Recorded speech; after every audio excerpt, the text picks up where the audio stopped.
ऋतुराज गायकवाड यांचं गाव हेच आहे. हो हेच गाव. सकाळचं सुंदर वातावरण, बाईक तयार आहे. अस्सलामु अलैकुम, नमस्कार मंडळी. आजचा दिवस खास आहे कारण आपण निघालो आहोत उर्ली कांचनवरून एका महान क्रिकेटपटूच्या गावाकडे, ऋतुराज गायकवाड यांच्या मेमाने पारगावकडे.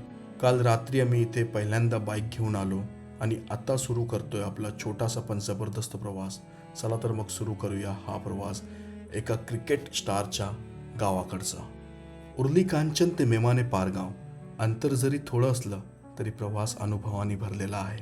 रस्त्याच्या दोन्ही बाजूला हिरवळ आणि मनात एकच उत्सुकता, ऋतुराज गायकवाड यांचं गाव पाहायचं आहे. आणि आता आपण मेमाने पारगाव ह्या इथे पोचलेलो आहोत. हेच ते ठिकाण जिथून भारताचा एक स्टार क्रिकेटर घडला. हे आहे ते घर जिथून एक स्वप्न सुरू झाला. ह्या घराकडे पाहून एकच शिकवण मिळते, मोठं होण्यासाठी मोठं शहर लागत नाही, मोठी मेहनत लागते.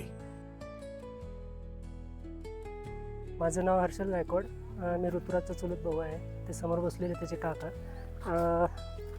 ऋतुराज एवढ्या मोठ्या लेवलला खेळतो इंडियासाठी वगैरे.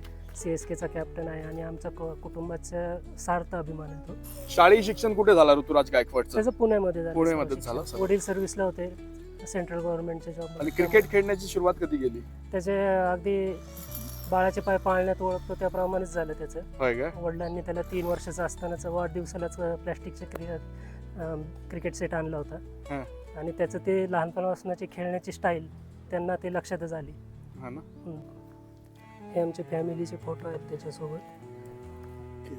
हा माझा ऋतुराजसोबतचा फोटो.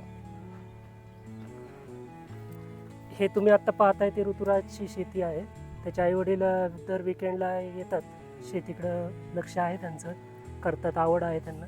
आजचा दिवस खरंच खास ठरला. ऋतुराज गायकवाड यांच्या गावात आलो.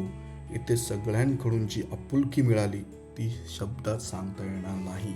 आता हे सर्व सुंदर आठवणी घेऊन आम्ही परत निघतोय. रत्नागिरीचा प्रवास करतोय. इथून रत्नागिरी 290 किलोमीटर आहे. मनात एकच विचार, याच गावाने घडवलं एक रत्न ज्यांनी भारताला अभिमान दिला. हे सफर कधीच विसरणार नाही. ऋतुराज गायकवाड यांच्या घरच्यांचं प्रेम, मेमाने पारगावचं वातावरण सगळं मनात कोरलं गेलंय. व्हिडिओ आवडला असेल तर लाईक, शेअर आणि फॉलो नक्कीच करा.